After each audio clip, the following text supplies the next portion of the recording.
اشفاق صاحب فرماتے ہیں کہ ایک دفعہ میں ٹرین پہ جا رہا تھا، ٹرین میں تھا کہ وہ برتھ پہ سوئے ہوئے تھے، ایک اسٹیشن پہ ایک شخص چڑھا، اس کے ساتھ 2-4 بچے تھے، تو فرمانے لگے کہ اب ہم لوگ سو رہے تھے لیکن بچے آ گئے تو شور شرابہ شروع ہو گیا، تو ہم نے اس سے کہا بھائی صاحب اپنے بچوں کو ذرا سمجھاؤ، خاموش کراؤ۔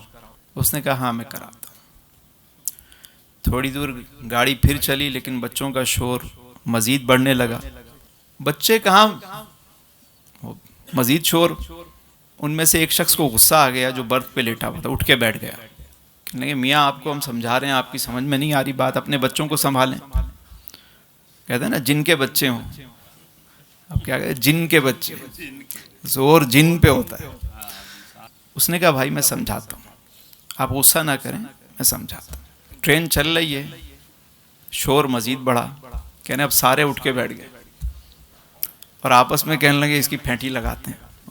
کہنے لگے کہ ہم نے ذرا شور زیادہ کیا کہ وہ شخص اٹھا اپنی سیٹ سے اور ہمارے قریب آیا اور آہستہ سے اس نے ایک بات کہی۔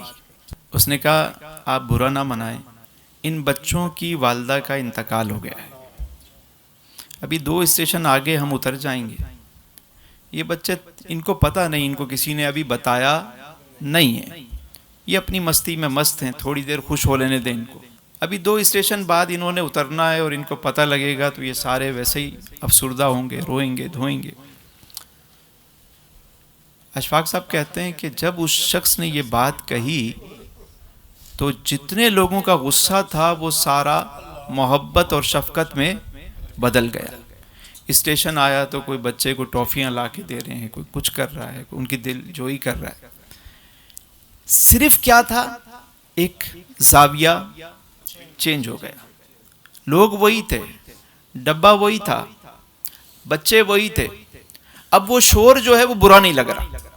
جس شور سے انہیں تکلیف ہو رہی تھی، پریشانی ہو رہی تھی، اب وہ شور ان کو برا نہیں لگا۔ کیوں؟ کیونکہ وہ اس راز کو سمجھ گئے، اس بات کو سمجھ گئے۔ بسا اوقات ہم لائف کے اندر نہ خام خواہ غصہ ہو رہے ہوتے، انزائٹی، ڈپریشن مطلب بڑھتے جا رہا ہے۔ جس کو حقیقت سمجھ میں آ جاتی ہے اسے پھر ستم بھی کرم لگتا ہے، ستم بھی کرم لگتا ہے۔